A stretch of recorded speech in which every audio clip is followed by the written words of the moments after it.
Assalamualaikum warahmatullahi wabarakatuh.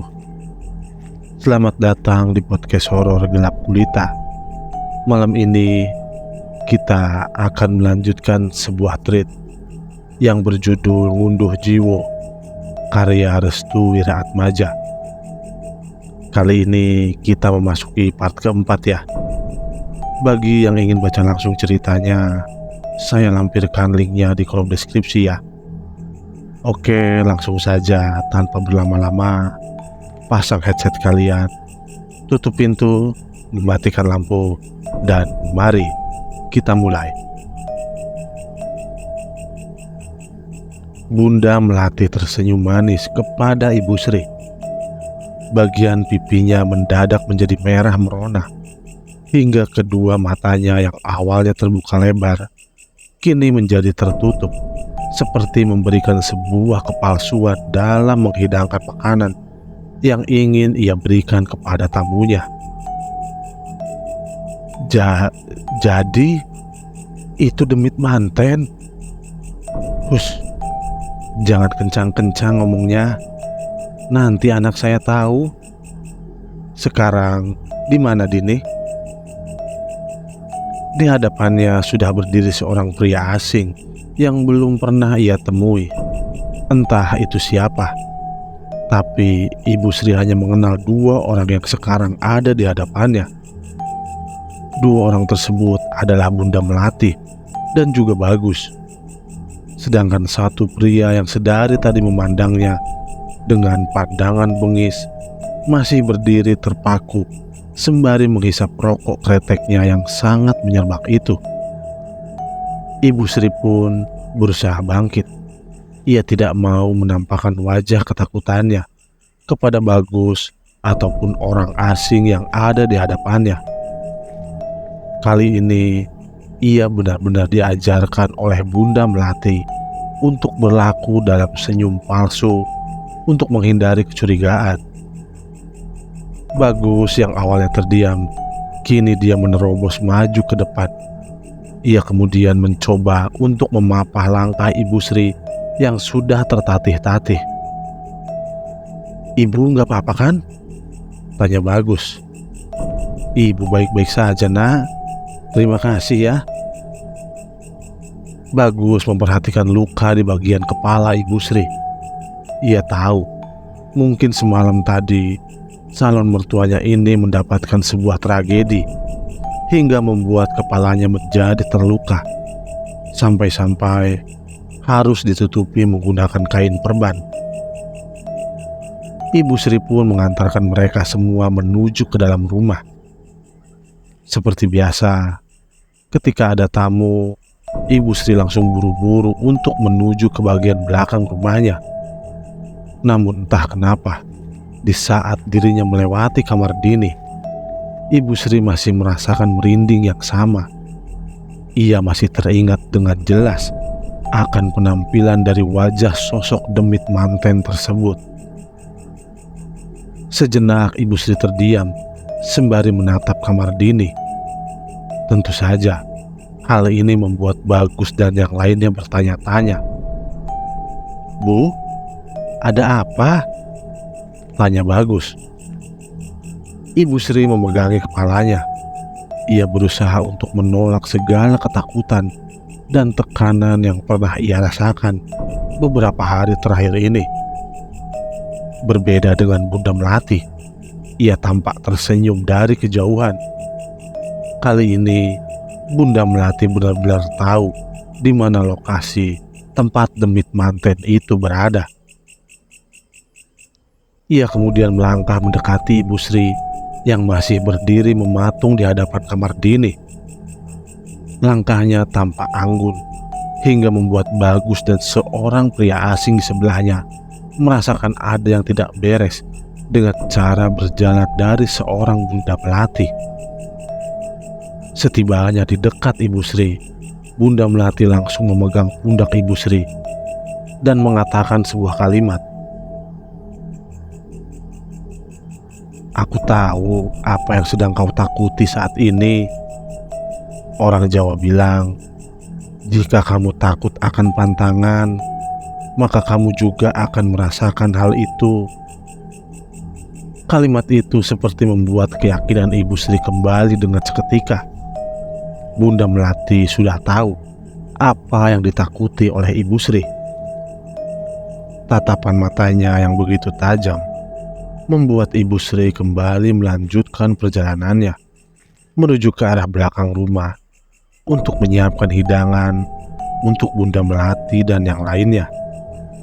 5 menit kemudian, Ibu Sri kembali ke ruangan depan sembari membawa makanan dan minuman yang nantinya akan dihidangkan untuk Bunda Melati dan yang lainnya. Akan tetapi, dilihat dari cara langkah yang dilakukan oleh Ibu Sri, tampaknya ia merasa sedikit tertekan. Langkahnya seperti sedikit tergesa-gesa hingga membuat minuman yang ia bawa menjadi tumpah di bagian nampan. Kedua tangannya bergetar seperti menahan rasa takut. Belum lagi dengan kedua matanya yang selalu menunduk hingga ke bagian bawah. Ibu Sri benar-benar merasa ketakutan terhadap sesuatu. Monggo silakan, ucap Ibu Sri dengan nada yang rendah. Bunda Melati membuka tas yang sudah berada di pangkuannya. Ia kemudian mengambil sebuah kantong kresek berwarna hitam yang berisi bunga melati. Baunya yang menyerbak membuat orang-orang yang ada di sekitarnya merasa risih. Bunda Melati tidak peduli. Cemilannya di waktu pagi haruslah menggunakan bunga melati dan kopi hitam bercampur dengan jajanan pasar. Serangkaian cemilan yang disiapkan oleh Bunda Melati mengundang perasaan aneh di setiap lubuk hati orang-orang yang melihatnya. Kopi hitam ini seperti jantungku, sedangkan bunga melati, ia seperti darah yang mengalir ke tubuhku. Aku harus memakan dan meminum ini tiap pagi hari. Bagus tidak heran jika ibunya memang menyukai dua makanan yang aneh tersebut. Sudah sejak lama, orang tuanya ini selalu menyajikan hidangan yang berbeda di saat memulai sarapan di pagi hari. Selagi Bunda Melati menyantap hidangan, Ibu Sri meminta izin untuk pergi ke bagian belakang untuk menuju ke kamar mandi. Akan tetapi, sebelum Ibu Sri bangkit dari duduknya, Bunda Melati tiba-tiba menyumpahi Ibu Sri dengan sumpah serapah yang mengerikan. Jika tidak jiwamu yang terikat, maka sukmamu yang terjebak. Tidak sopan sekali dirimu meninggalkan tamu yang sedang menyantap hidangan. Ibu Sri tidak mengindahkan perkataan tersebut. Ia tetap meninggalkan Bunda Melati dan melangkahkan kakinya menuju belakang rumah. Dirinya memang tidak ada urusan yang penting dengan Bunda Melati. Namun berbeda dengan Bagus. Bagus justru meminta kepada ibunya untuk menarik kembali sumpah serapah yang baru saja ia ucapkan kepada calon mertuanya itu. Bunda, aku minta untuk tarik sumpah serapah itu. Ibu Sri kelak akan menjadi mertuaku, jelas Bagus. Kamu salah anakku. Bunda Melati kembali menelan kembang melati, lalu menyeruput kopi hitam kesukaannya. Sembari menatap kamar Dini, ia sudah tahu letak keberadaan demit manten yang sudah tiba di rumah Ibu Sri itu. Dia tidak akan lama lagi hidup, nak. Untuk apa dirinya dipertahankan seperti itu? Saat di mana Bunda Melati masih memperhatikan kamar Dini, tiba-tiba pandangan Bagus menuju ke arah yang sama. Ia merasa ada yang aneh dengan kamar calon istrinya tersebut. Dan benar saja, tidak berselang lama, pintu kamar Dini terbuka dengan sendirinya. Hawa merinding langsung terasa kuat di tubuh Bagus saat itu juga. Lalu dari dalam kamar tersebut terdengar suara gemerincing gelang dari tangan pengantin yang dibunyikan dengan sengaja.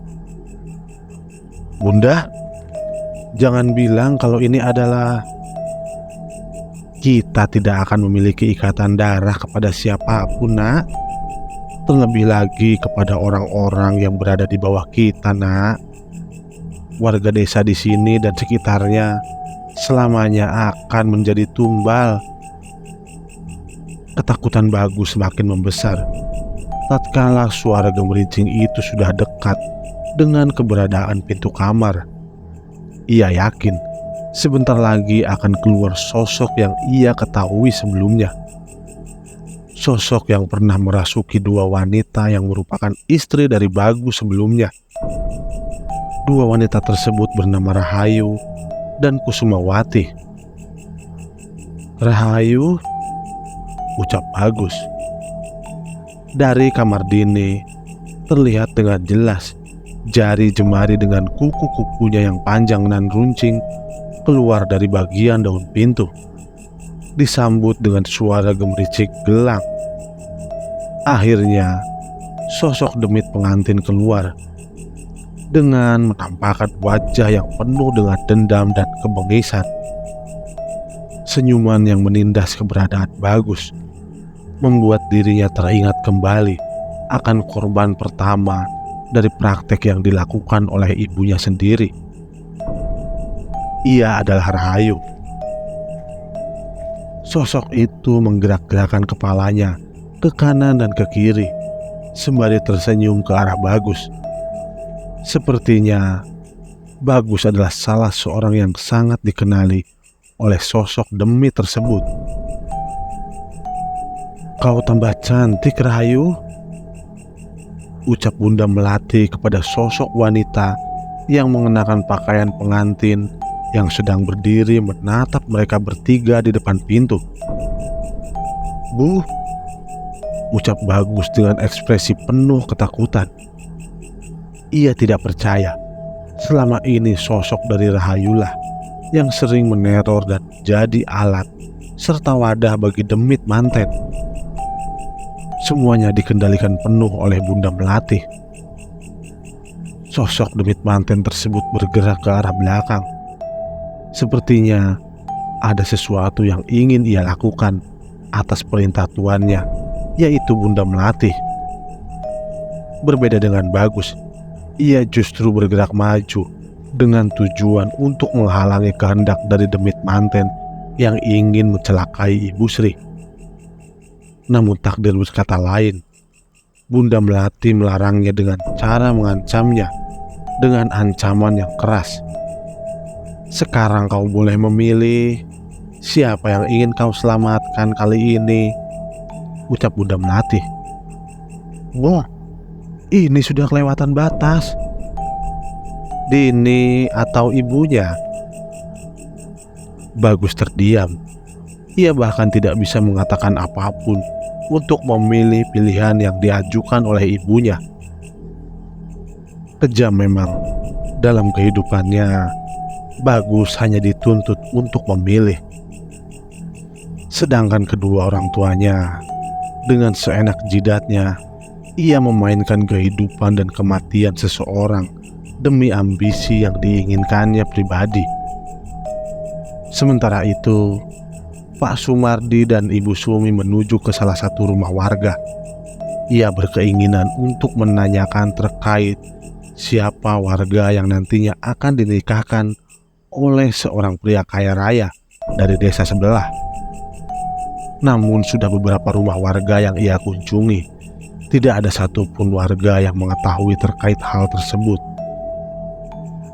Dan tiba saatnya ketika mereka berdua menemui seorang wanita tua yang sedang menyapu halaman rumahnya seorang diri.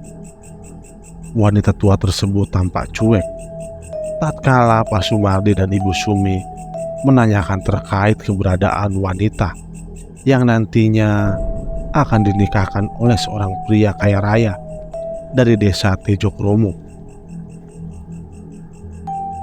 Leher wanita tua tersebut dilapisi dengan kain.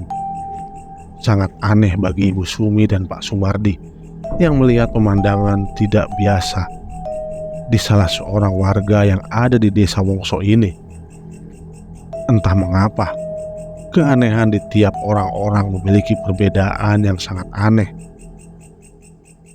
"Permisi Mbah, kami ingin bertanya terkait seorang wanita yang kelak akan menjadi pengantin di desa ini. Apakah Simbah mengetahuinya?" tanya Ibu Sumi. "Siapa namamu, Nak? Dari mana asal kalian berdua? Ada perlu apa kalian datang ke sini?"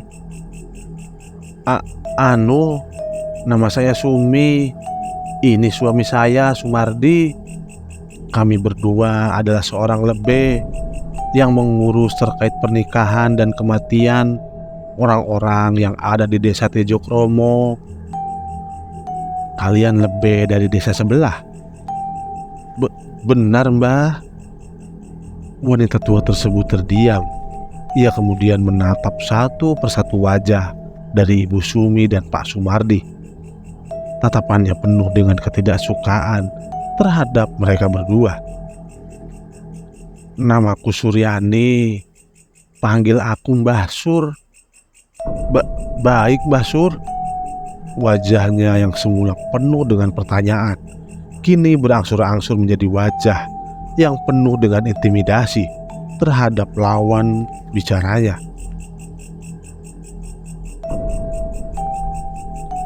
"Siapa yang menjadi ngunduh jiwo selanjutnya?" tanya wanita tua tersebut. Pak Sumardi dan Ibu Sumi saling menatap. Mereka tidak mengerti maksud dari kalimat wanita tua tersebut. Yang mereka tahu, dalam istilah pernikahan di sukunya, ngunduh manten adalah sebuah kalimat yang tepat. Namun dengan perkataan yang baru saja diucapkan oleh wanita tua tersebut, Ibu Sumi dan Pak Sumardi hanya terdiam. Bahkan mereka berdua kembali menanyakan apa maksud dari ngunduh jiwo yang dimaksud. "Ngunduh jiwo itu apa Mbah?" Tidak ada jawaban yang terucap dari mulut wanita tua tersebut. Ia hanya memalingkan wajahnya ke bagian kanan dan kiri sekitaran rumah-rumah warga. Pak Sumardi dan Ibu Sumi hanya menunggu jawaban yang mungkin saja akan menjadi kunci utama untuk mengungkapkan kebusukan yang sudah terjadi selama bertahun-tahun ini. "Mari masuk," pinta wanita tua tersebut. Pak Sumardi dan Ibu Sumi pun mengikuti perintah yang disampaikan wanita tua tersebut. Mereka berdua segera memasuki rumah sederhana yang dindingnya terbuat dari anyaman bambu. Setibanya mereka di dalam rumah tersebut, Ibu Sumi dan Pak Sumardi terkejut saat melihat dinding rumah tersebut. Hampir setiap dinding rumah tersebut dipenuhi dengan foto wanita cantik dan jelita. Pak Sumardi dan Ibu Sumi hanya memiliki satu pertanyaan.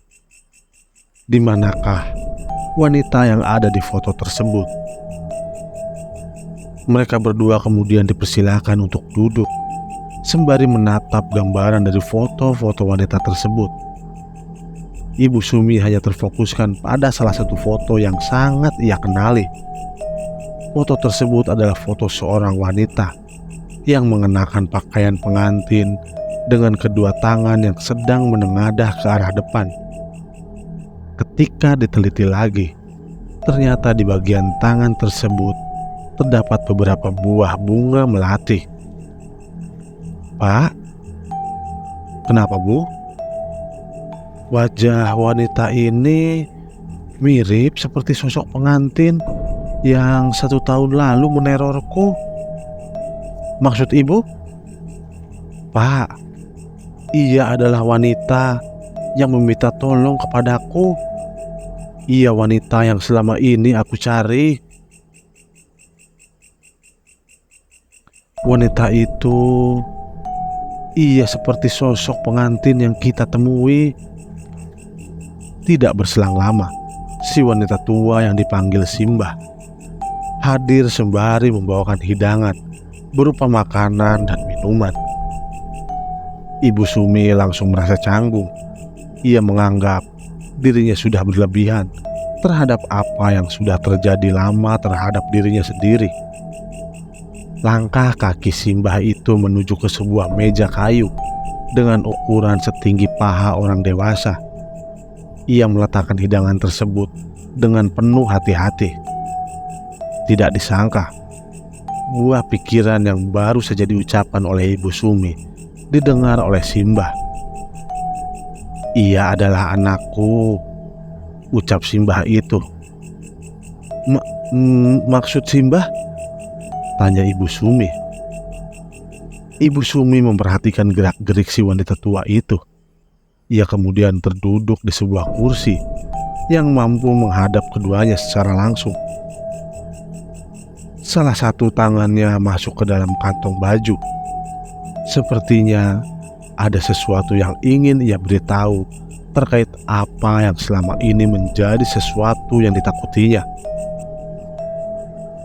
"Bunga ini," ucap Simbah itu sembari menunjukkan bunga melati kepada Pak Sumardi dan juga Ibu Sumi. "Bunga ini adalah lambang dari ketulusan cinta seorang wanita yang bernama Rahayu." Ibu Sumi dan Pak Sumardi pun mendengarkan awal mula terjadinya ngunduh jiwo. "Ia adalah anak yang baik, anak yang penuh dengan kesetiaan. Cintanya benar-benar sehalus sutra. Tapi sayang, ia harus menjadi korban dari perias pengantin itu." Ternyata awal mula terjadinya ngunduh jiwo adalah saat di mana anak dari Mbah Sur yang bernama Rahayu didatangi oleh 4 orang asing yang bermaksud ingin menjadikan Rahayu sebagai calon menantunya. 2 dari ke-4 orang tersebut memiliki ikatan darah, sedangkan sisanya bukanlah pasangan suami istri, melainkan sebuah pasangan yang hanya dijadikan sebagai wadah ritual, jelas Mbah Sur. Aku tidak memahami akan penjelasan Mbah Sur. Mbah Sur boleh jelasin lebih detail? Tepatnya saat dimana Rahayu akan dipersunting oleh salah seorang pria yang bahkan belum dikenalinya sama sekali. Rumah kami didatangi oleh 4 orang asing. 2 dari mereka mengaku sebagai pasangan, sedangkan sisanya adalah seorang ibu dan juga anak. Ibu Sumi mulai memahami gambaran yang diberikan oleh Mbah Sur terkait dengan latar belakang terjadinya ngunduh jiwo yang sudah memakan lebih dari 8 korban dalam satu tahun terakhir. Mereka meminta kepadaku untuk mengikhlaskan Rahayu agar bisa dipersunting oleh seorang pria yang bernama Bagus. Mbah Sur saat itu tidak mengenal siapa mereka. Yang mereka tahu, salah satu dari mereka berempat adalah orang yang memiliki nama di desa Tejokromo. Ia adalah Bunda Melati, orang yang dikenal karena kemajuan usahanya yang begitu sangat pesat. Saking pesatnya, ia membuka usaha lain seperti perias pengantin yang nantinya akan menjadi usaha terbesar bagi kehidupannya. Pemaksaan yang dilakukan oleh Bunda Melati yang menginginkan gadis perawan bernama Rahayu ini sempat memperoleh kecamat dari Mbah Sur. Namun tetap saja keberadaan mereka tidak menguntungkan saat itu. Bunda Melati terus memberikan banyak penawaran terhadap Rahayu dan juga termasuk kepada Mbah Sur. Mereka berdua diberi penawaran dengan nilai yang cukup fantastis, di mana saat nantinya Rahayu akan dinikahkan dengan anaknya, Bunda Melati akan menjamin mensejahterakan kehidupannya dan juga kehidupan keluarga lainnya. Akan tetapi, tiba saat dimana 7 hari sebelum pernikahan dimulai, Rahayu selalu diperintahkan oleh Bunda Melati untuk mengunjungi rumah seorang perias pengantin yang bernama Biimah.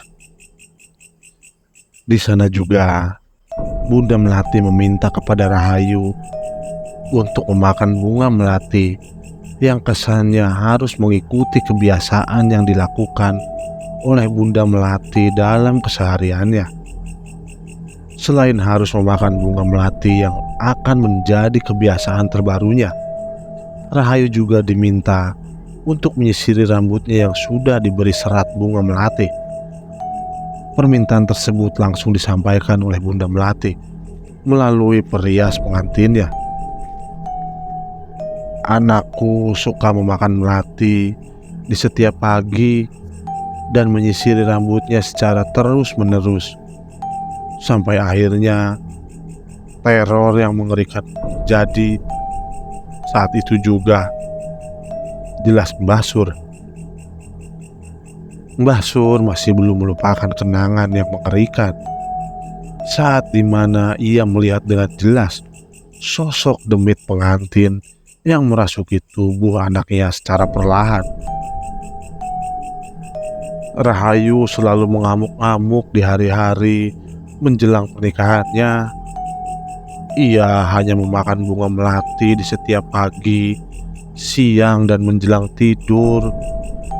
Aku sendiri pernah mendapati demit pengantin itu hadir tepat di belakang tubuh Rahayu saat ia sedang menyisiri rambutnya.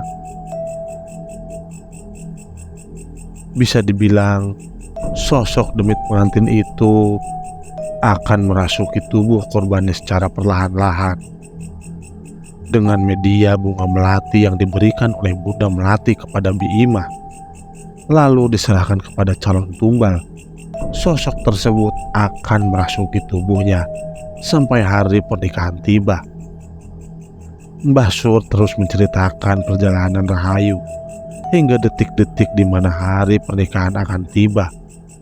Dirinya menyaksikan banyak kejanggalan saat hari pernikahan Rahayu dengan seorang pria yang bernama Bagus. Dan saat pernikahan tiba, Mbah Sur merasa ada yang tidak beres. Keluarga dari mempelai pria hanya bisa dihitung dengan hitungan jari, sedangkan orang-orang yang berada di pihaknya melebihi dari mempelai pria. Dengan perbedaan jumlah seperti ini, Mbah Sur terlihat ada yang tidak beres dengan praktik pernikahan yang dilakukan oleh keluarga dari Bagus itu sendiri. Kejanggalan lainnya adalah saat pernikahan tiba, orang yang menikahkan Rahayu dan juga Bagus adalah bagian dari keluarganya sendiri. Orang tersebut adalah pria asing yang selalu bersama dengan Bunda Melati. Bukan hanya itu saja, setelah akad nikah diucapkan, kesurupan massal pun terjadi saat pernikahan Rahayu dan Bagus telah usai. Sebanyak 10 orang dari pihaknya mengalami kesurupan massal dan mengamuk-amuk tidak jelas. Kekacauan pun tergambarkan dengan jelas. Mbah Sur hanya bertanya-tanya mengapa dirinya tidak terkena gangguan tersebut. Ia berpikir bahwa Bunda Melati telah menyiapkan ini semua. Mereka menjadikan ke-10 orang ini benar-benar kehilangan akal untuk menutupi semua aib-aib buruknya selama pernikahan antara Rahayu dan Bagus berlangsung. Dan lagi-lagi, orang yang mampu menenangkan dan menyelesaikan itu semua adalah Bunda Melati.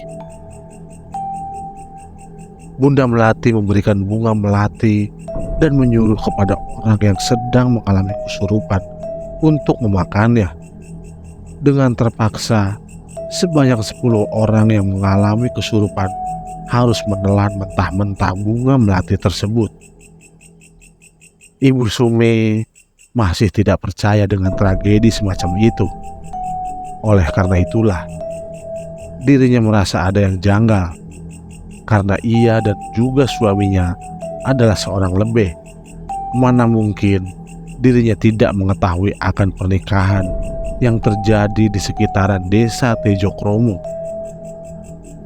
Kami ingin bertanya, apakah pernikahan mereka sengaja ditutup-tutupi? Tanya Ibu Sumi kepada Mbah Sur. Benar, mereka menutupi itu semua. Mereka tidak ingin jika praktik ilmu hitamnya terbongkar. Karena itulah orang yang mengetahui ini semua adalah orang-orang yang selamat dalam pernikahan itu berlangsung. Jelas Mbah Sur. Hanya orang-orang yang selamat. Maksudnya? Tanya Pak Sumardi. Mereka yang mendatangi pesta pernikahan tersebut rata-rata akan hilang akalnya. Apakah kau tahu kenapa di desa ini tidak ada yang tahu tentang pernikahan tersebut? Ibu Sumi dan Pak Sumardi saling menatap satu sama lain. Mereka belum memahami apa yang menjadi teka-teki dari pernikahan yang dilakukan oleh keluarga dari Buddha Melati. Mereka semua tidak akan bisa menjawab akan hal itu karena saat tragedi berlangsung, akal mereka dihilangkan sementara. Jadi, ketika kesurupan itu berlangsung, gunanya adalah benar untuk menghilangkan pikiran mereka agar tidak bisa membocorkan praktik pernikahan yang dilakukan oleh keluarga iblis tersebut. Obrolan terhenti sejenak. Mbah Sur memegang tangan Ibu Sumi dengan tatapan yang sudah berkaca-kaca. Mbah Sur mengatakan sesuatu kepada Ibu Sumi. Aku ingin menunjukkan sesuatu kepada kalian berdua, ucap Mbah Sur. Apa itu, Mbah? Tanya Ibu Sumi. Mbah Sur kemudian membuka kain yang menutupi lehernya. Ia kemudian membeberkan satu fakta terkait apa yang terjadi kepadanya selama teror Demit Manten itu terjadi kepadanya, dan fakta yang ia ketahui terkait Demit Manten tersebut. Jika salah seorang keluarga sudah mengetahui akan penyebab dari Demit Manten merasuki calon pengantin, maka Demit Manten tersebut akan berusaha penuh untuk membunuh orang tersebut. Ibu Sumi yang melihat itu hanya bisa terkejut.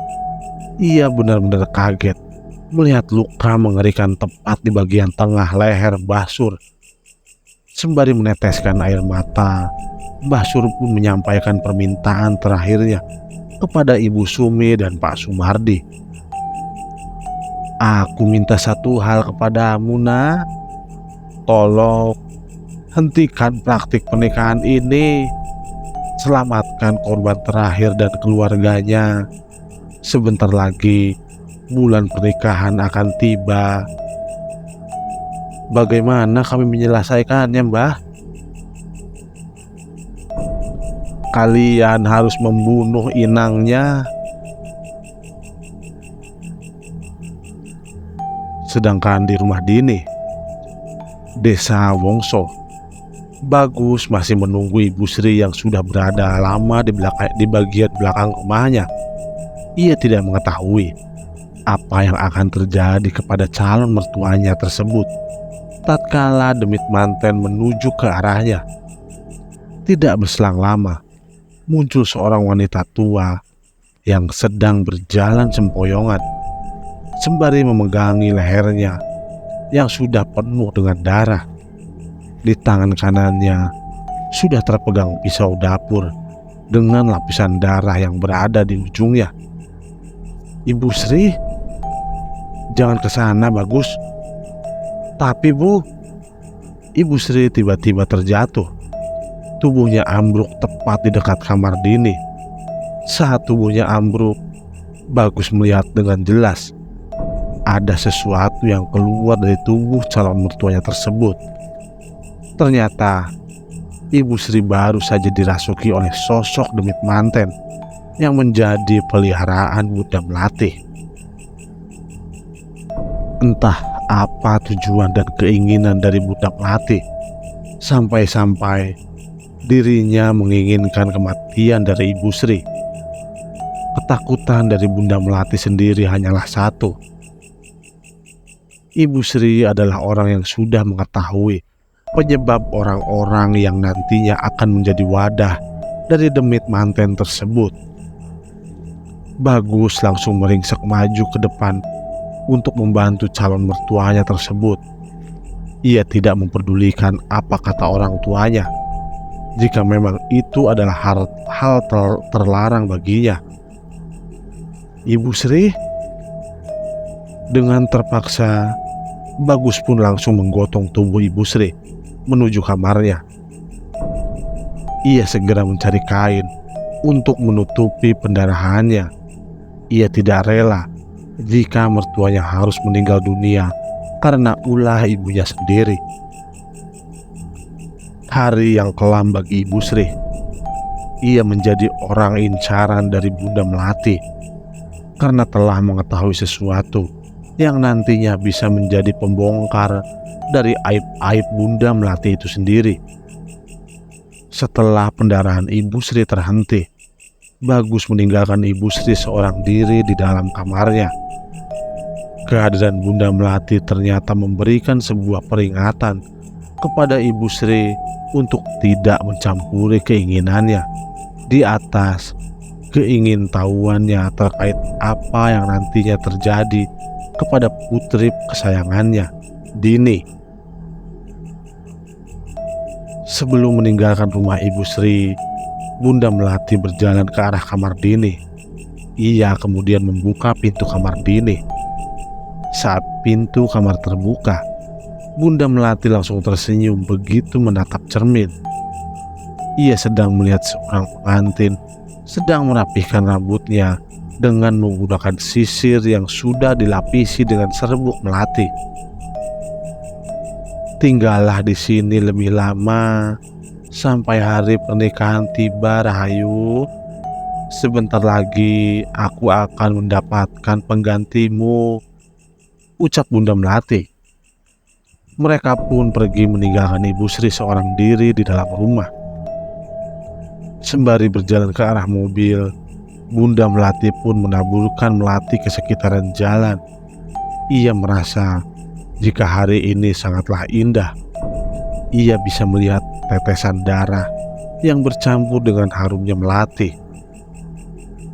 Suatu saat, melati-melati ini akan berubah warna menjadi merah merona, layaknya darah. Setiap orang yang terikat akan terperangkap. Ngunduh Jiwo part 4 selesai. Oke, itulah tadi Ngunduh Jiwo bagian 4 karya Restu Wiratmaja. Nantikan kelanjutannya besok ya. Dan terima kasih sudah menonton cerita horor kali ini.